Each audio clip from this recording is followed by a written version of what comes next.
Hello, Game Cooker US Rocks VR here. How y'all doing? Um, just saying hi again. I got my son here hanging out with me because he's not sleeping yet. So what's this video? This video is just me saying how y'all doing. And actually, what I'm doing is giving you an update of my do-it-yourself PC build from the stuff that I just bought recently. And I apologize for the video quality. I'm using my laptop. So, you know, the laptop's like 8 years old. And it's having a rough time doing HD recording apparently. So, hopefully I can switch the, you know, um, frame rates to 30 frames per second once I re-render this video. Please, just sit still, boy. He's excited. He wants to look at himself in the camera, which is fun. Alright, so I'm not going to make this long. It ain't going to be an hour like the last one was. I don't even know if anybody watched it, but nonetheless. Here's my update. I made some changes on my PC build. So I'm going to show you what those changes were. So the first change is I took back that Sony Bravia TV, the 690E I think it was. It's a really cheap TV for a Sony. It was like 49 inches, and I'm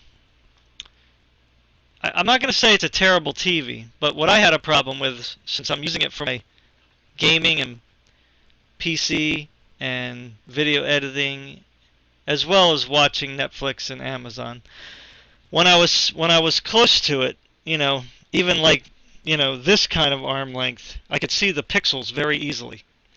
Now, I wasn't expecting that with a 4K television. Normally, you got to kind of still get up, like, whoop, really close to it to see the pixels. Almost like what I'm doing now for my laptop. Like, I can see the pixels on my laptop right now. But, like, if I was this far back from the Sony television, I could see, like, a screen door effect. And it was like, wow, that's messed up. Now, if I was back this far, everything looked fine, as if I was sitting on a couch.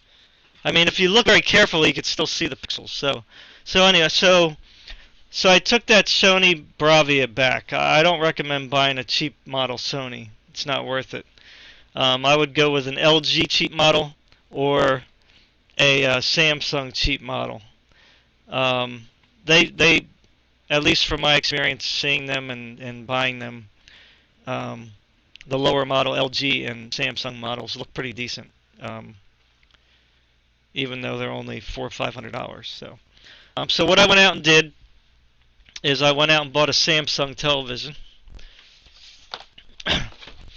Let me put up my camera a little bit, or see if I can actually focus it down.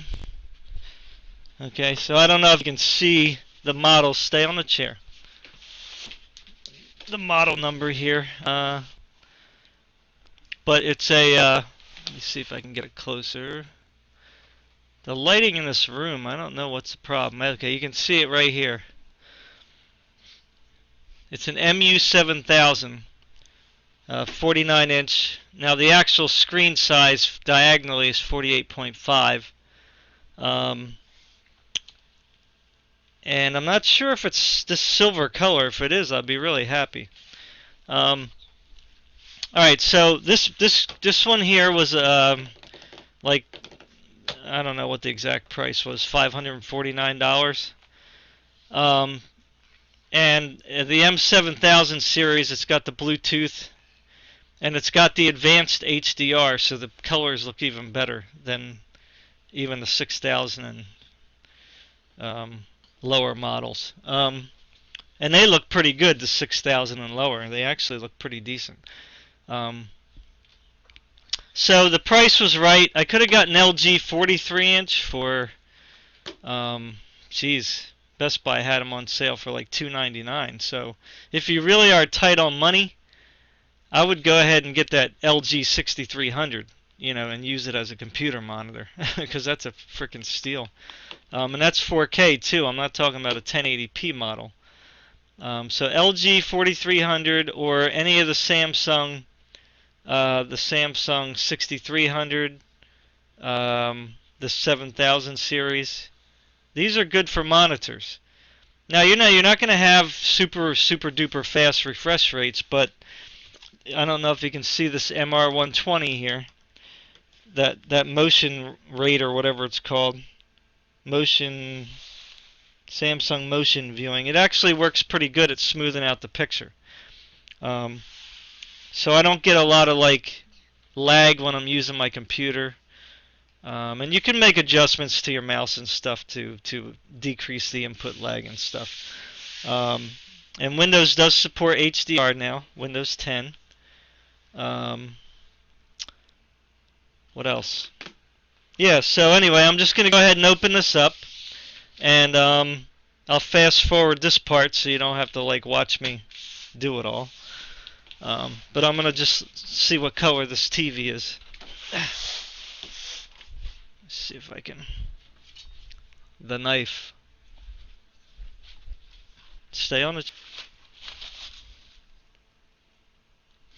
Okay, so all right. So the TV does have a nice silver frame, which I actually like better than the black. Just because I'm using it as a monitor, so that gives me a defined focal point to view in, rather than all black. Some people may not like it. I guess as a TV, it might be kind of annoying, but I like it. So here's the stand. Now some people don't like these either. I like the wide stands. I don't like the 2 feet ones. I like the ones that extend out, because then you can put them on different types of tables and stuff like that. And these are pretty easy to put together. This thing is not staying up though, which is kind of making it hard for me.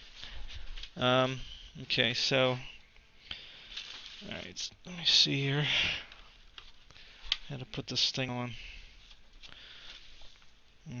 So this thing, it's pretty easy to do. This slides. I don't think it matters, but I don't feel like I'm snapping this in right or something. Let's see though.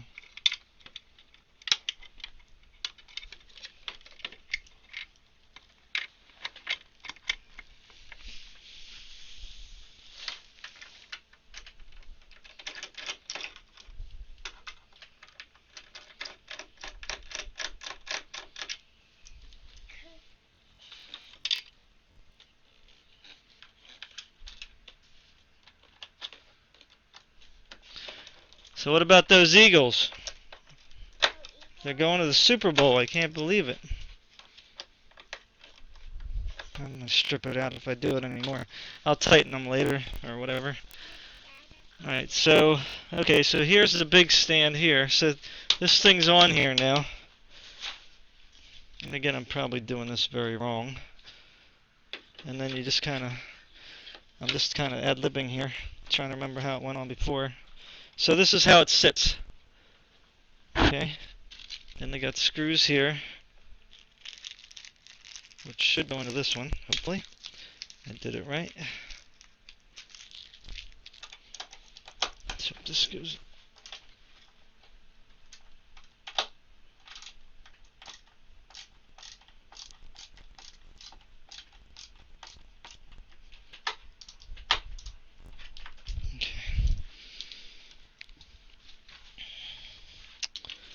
What did I do with the kit? Now, here we go. Okay.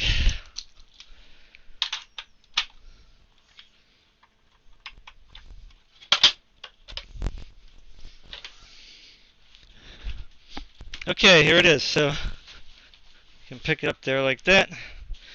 Now I'll be ready to rock and roll. Oh shoot, I forgot to put this on. Crap. Oh. Okay, there we go. Just snaps right on there. Alright, so let me get this thing out of here. There we go. Okay, so there it is.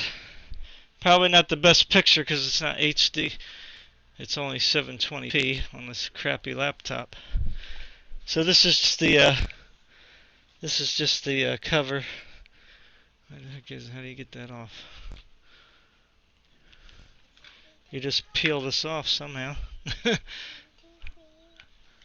does it say? Do not remove until TV setup is complete. Oh, okay. So they don't want you to take this off yet. So as you can see, the size. Let you just see the. You can see that it's got the stand, and it's like a silver frame. Yeah, nice size monitor. Oh, watch out, boy. Okay, you can see how big it is. Okay, pretty nice monitor. Or TV. Alright, so what does it have for ports? It looks like it's got the typical. It's got component in, antenna in, LAN, HDMI 1, 2, and 3, digital audio, USB. So that's pretty much it. And let's see here. And yeah, it's a pretty nice looking TV. Yeah, it's not bad looking at all. Here you get your typical junk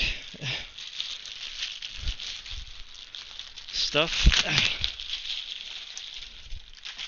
that you get with TVs. Uh-oh, what's that? Oh boy. There's stuff in there that I don't recognize.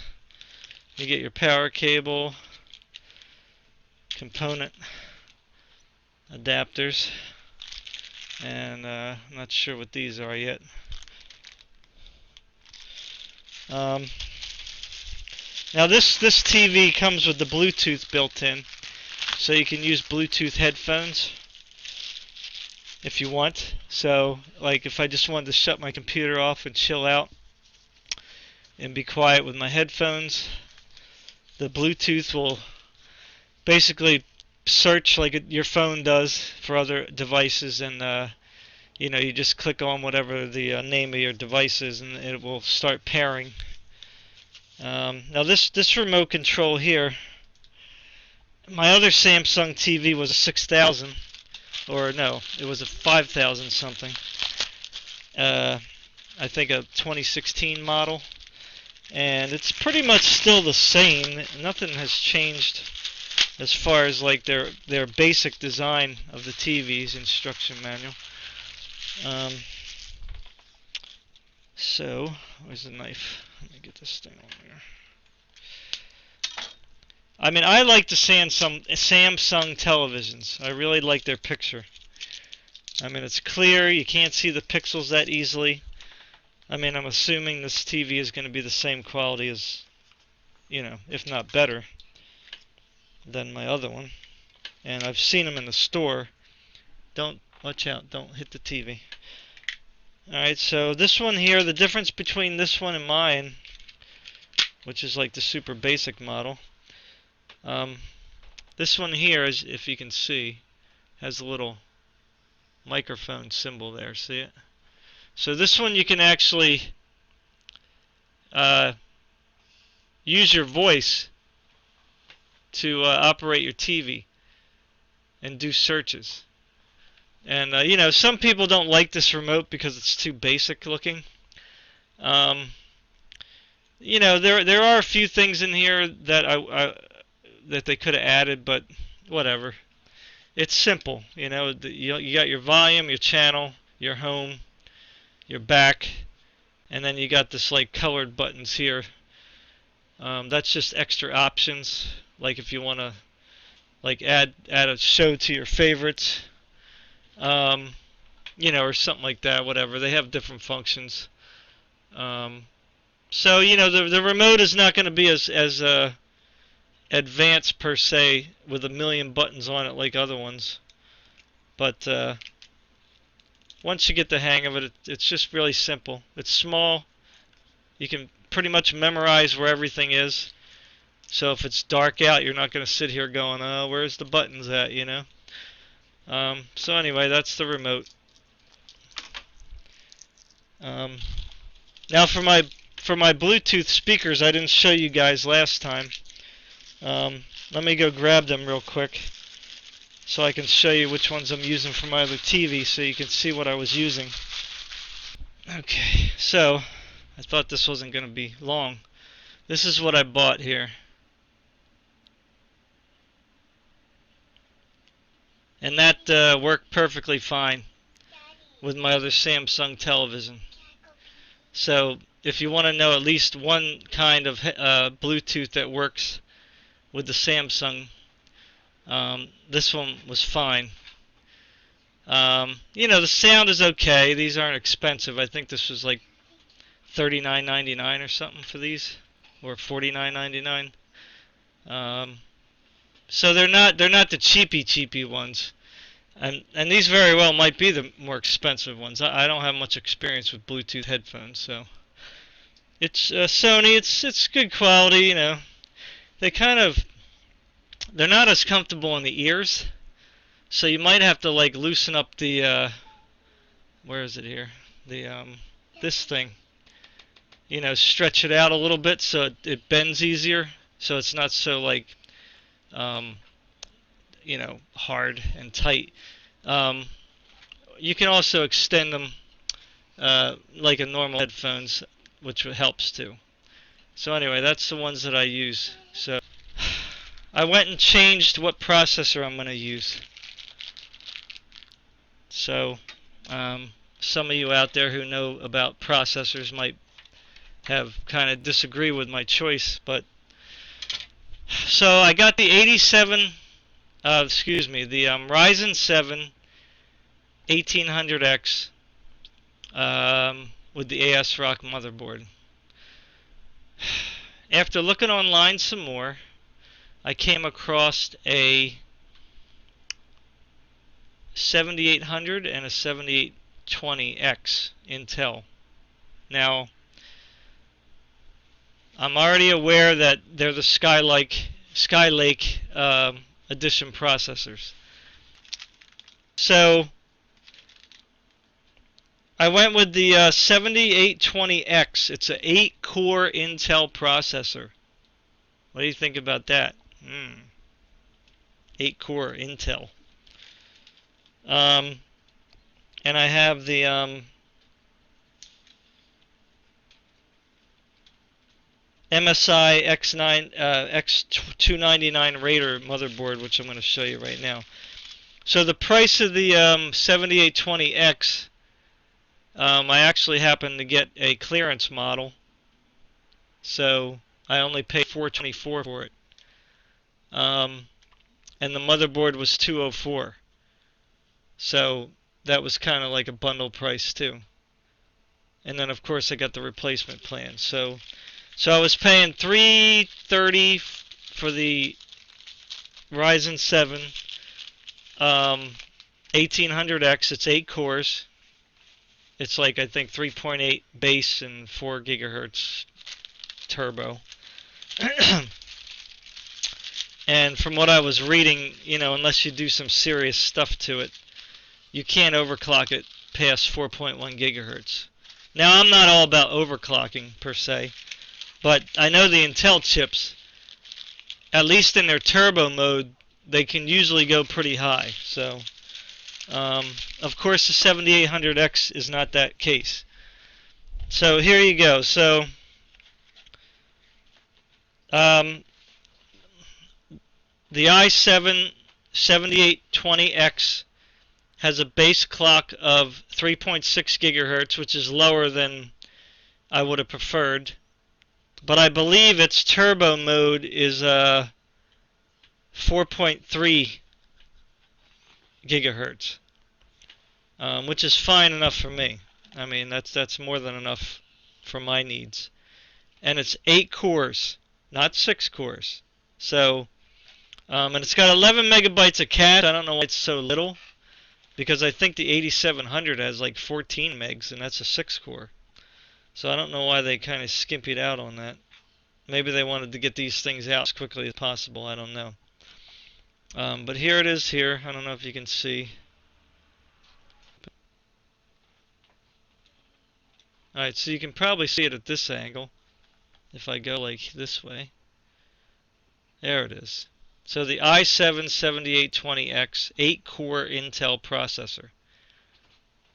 And you could see the regular price was $619, like at one time.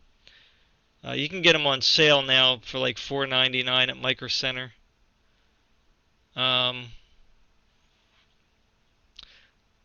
They beat out the Ryzen 7 1800X in all cases. From what I at least read online, every synthetic benchmark, the Intel chip won.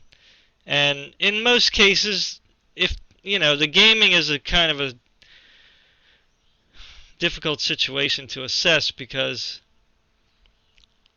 an 8-core Ryzen will probably perform in the games pretty well. So this wasn't ahead by a whole lot in frames, but your video card's going to take the brunt of that anyway. And I do 4K gaming, so it's important that my frames are at least 60 frames per second. So I think with my GTX 1080 and this, I shouldn't have much of a problem. But since the pricing here was less than $100 difference, there was just no way I wasn't going to go with this one. So, and the motherboard that this goes in, the LGA 2066, works with those 7900Xs as well. So if I did want to upgrade at some point, like when they drop the price of the i9s, I could probably do that. Of course I won't, because this one will be more than sufficient for everything they got to do. For gaming, video editing, rendering, gaming. So I'm pretty happy about this change. Now we're going to have to see how the Meltdown Inspector affected. So I'm not sure about that. Alright, so that's the first Intel 8-core chip I ever owned. And what, 2 years ago, if you owned an 8-core chip from Intel, I mean, that was like top of the line. I mean, of course, now they're going crazy with these 10, 12, 16, and 24 cores, but nobody can afford the, really afford those. That's ridiculous prices. So I'm happy with this one. Alright, so I'm going to open up this motherboard. This one's not as pretty as the Ryzen board was. So that's the only downfall, but this is what I got here. The MSI X299 Raider. And I'm sorry about the frames per second here, ridiculous. And you can see the regular price was $234. I think I got it for $209. So the board is not really that great looking. I can say it's not great looking at all. It's all black, so it's kind of bland. It would have been nice if they colored it somewhat so that you can at least,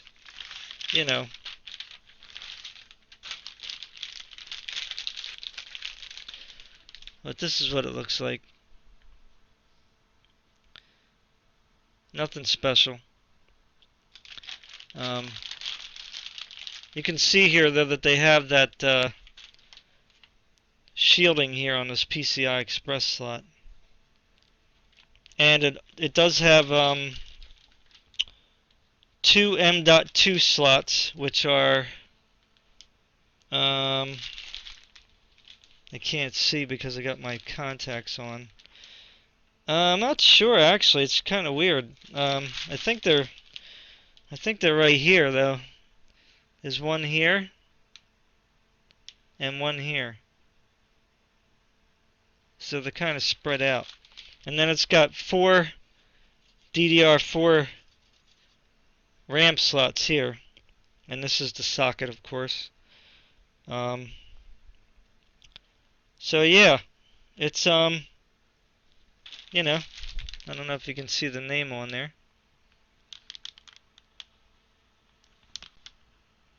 X299 Raider.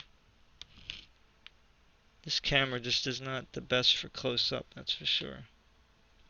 It's a shame. Yeah. Anyway, okay, so um there you have it. So that's it.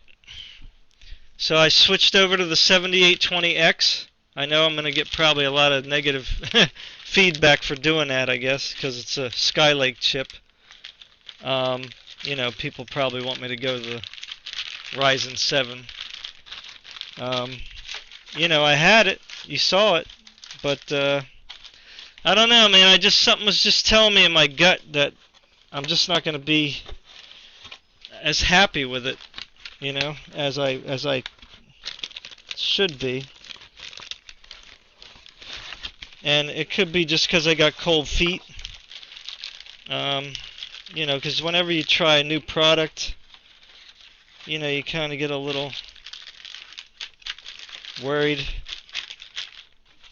So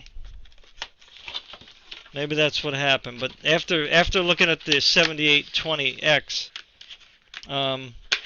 performance, I was just like, man, why am I not getting this?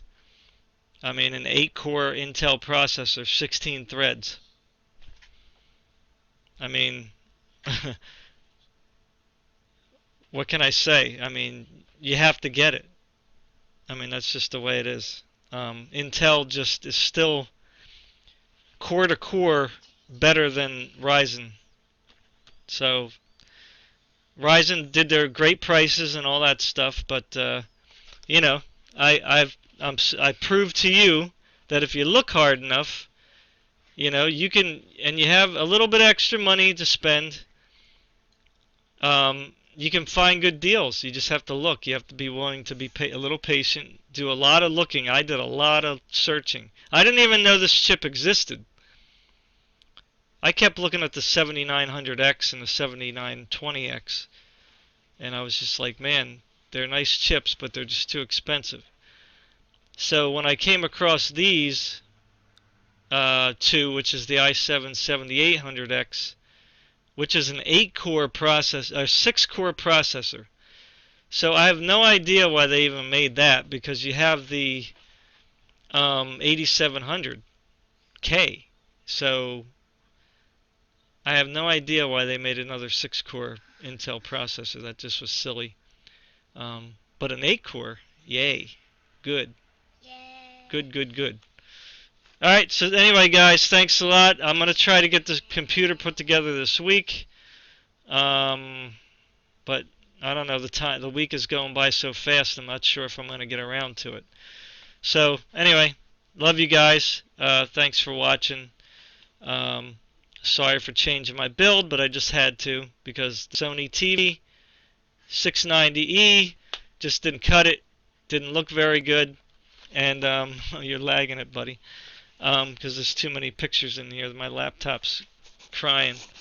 I went with the Samsung 7000 series TV and the Core i7 7820X with the MSI X299 Raider motherboard.